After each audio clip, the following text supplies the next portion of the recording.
I make 99% of my coins by trading, and then show you the trading methods that I'm using so that you could do the exact same thing. Use the exact same trading method and make profit for yourself. With all of this though, there are some people who just don't like trading. They would much rather make coins just by going through matches. So in this video, I'll be going through 6 different things that you can do to make coins in FIFA 21 Ultimate Team without trading. Before I do get into the video, if you enjoy the content here, then make sure you hit that subscribe button and that notification bell. We upload videos every single week about FIFA 21 and how you can get the most out of it, but we'll also be covering everything FIFA 22. Over the weekend, the FIFA 22 reveal trailer was released. We have a whole lot more news to be coming over the next couple of weeks and months going into the release of FIFA 22 in September. So if you do want to keep up to date, then make sure you are following this channel. Getting back into the video, trading is easy to me because I have done it for years. I can easily start from nothing and make coins very easily just by trading, but I know this is not what everyone wants to do. There's a lot of players out there that find it boring. They spend 15 to 20 minutes going through a trading method, and even though they're making coins,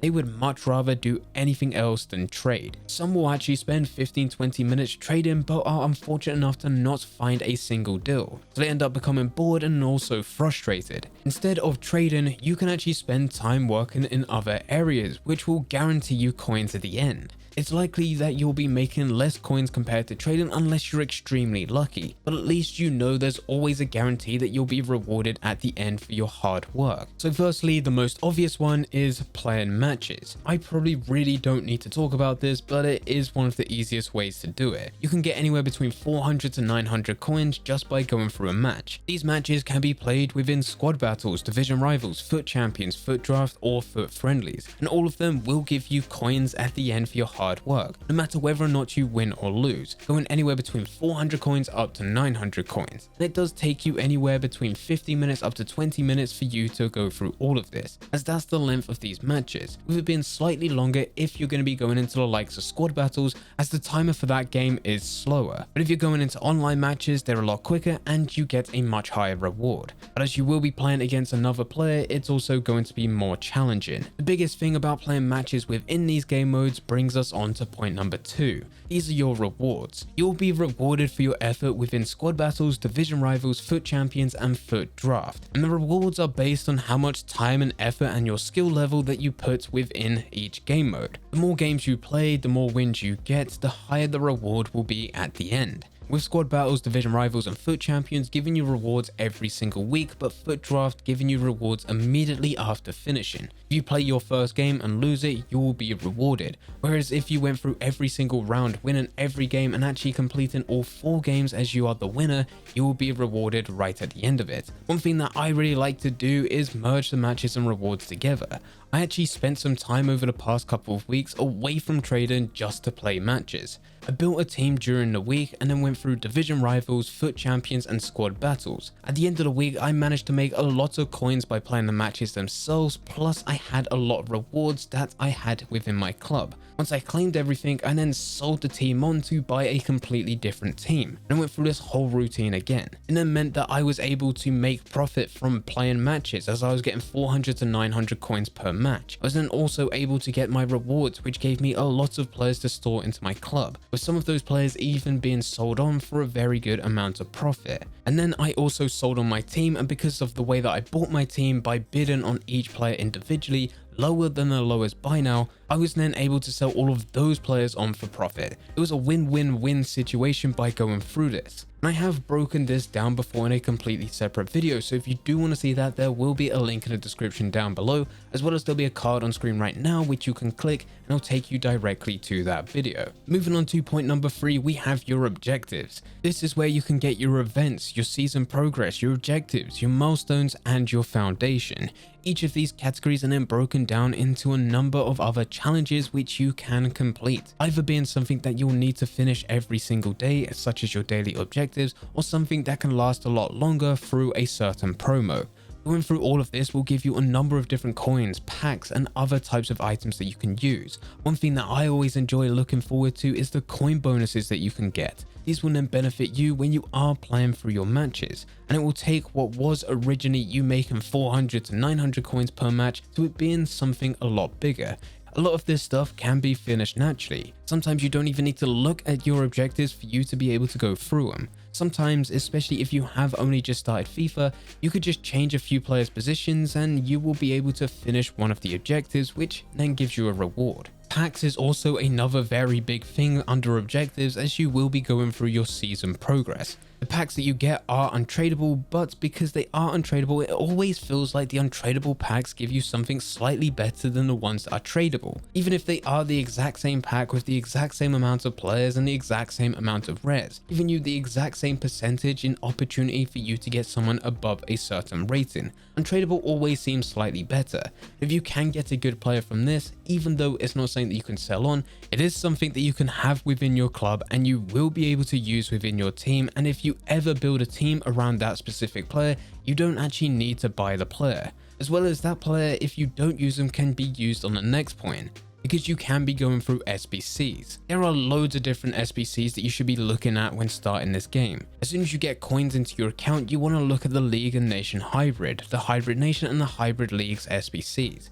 All of these are very easy to finish, as you have sites such as FootBin and FootWiz, which shows examples of how you can actually complete it whilst meeting requirements. But a good thing about these SBCs is that they can be finished and completed a lot lower compared to the rewards that you get out of them, giving you enough room to always make profit, even if you don't get anything special. Now, one thing that I really like doing with these types of SBCs, and I have already done videos on them, is I go through them, but once I start to go through them and build the team up, I would actually trade with each and every player. But because we're going through 6 different ways in which you can make coins without trading an ultimate team, for this video, we're not going to be talking about this. But even if I was to take away trading when going through these SBCs, I'm still always able to make coins because of how cheap they are to go through and the rewards that you're given at the end. If you finish these SBCs, as most of you probably have at this stage of FIFA 21 Ultimate Team, you still have your marquee matchups, your league SBCs, and your different upgrade SBCs. All of these can bring in loads of different players and loads of different coins to your account, especially if you do them very cheaply. If you want to take things a bit further, you still have other types of SBCs, such as your player SBCs. These are different player of the months or other promo player SBCs that are added for a limited time. These are less likely to be giving you crazy good pack rewards or coin rewards, because the reward by going through them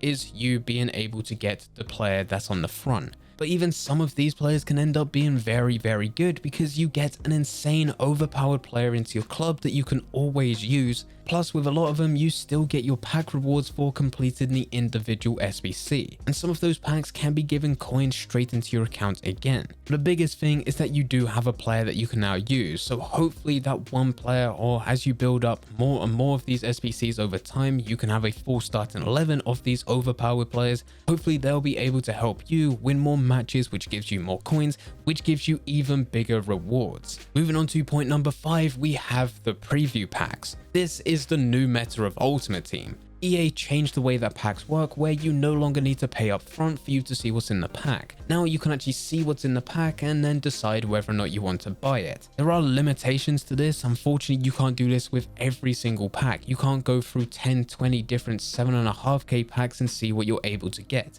and only pick the ones that you want to buy. But what you can do is check every 24 hours. Every 24 hours, I would log into FIFA, open everything up, go straight over to the store, look at the packs and preview every single one. These are the standard silver packs, the standard gold packs. If there's any promo packs available, I'll also preview all of them. I'll then compare the player prices in each one, and if the players that are in that pack exceed the value of how much that pack would actually cost, then it makes sense for me to buy everything and then just sell it on and claim all the coins, only for the next 24 hours for me to do it all over again. This is now part of my daily routine. What adds to this is you can also create multiple accounts. I currently have 2 Xbox accounts and 2 PlayStation accounts. For each of them, I go through this routine every single day. Not every single pack is profitable. There are some days where I don't get absolutely anything, but that's fine, because those aren't costing me a single penny. But for the ones that are given out and the ones that are giving me very good players, I'll buy them and then just sell them on immediately to make a very decent amount of profit.